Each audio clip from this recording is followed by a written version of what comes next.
Hi everyone, thanks for joining me on my life on a hill. Please don't forget to subscribe. Today my husband is cooking liver.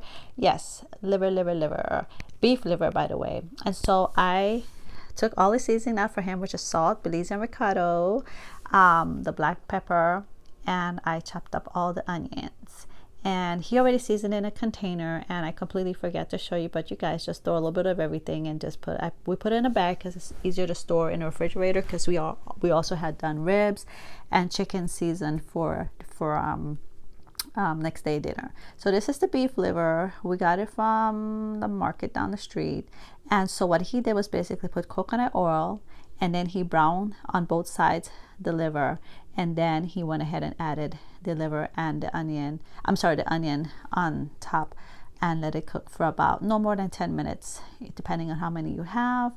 And then we went ahead and had it for breakfast. So it depends on how you eat liver. So for us, I love a lot of onions, so we had the liver, avocado, egg, and toast. But my husband had a fried jack. If you want to see how to make Belize fried jack, I have a previous video on that.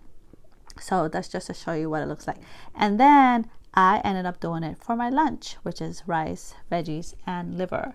So you could do it any way you want to. Liver mashed potato, liver egg, liver is how you like it. My husband was like, this right here is gross, you only eat liver with breakfast. But hey, so my son is just eating liver and vegetables because he had carb in the morning, so his lunch is going to be no carb. So please don't forget to subscribe. It's just enjoy your day, be safe. It's just some little tips while being at home to help you with food.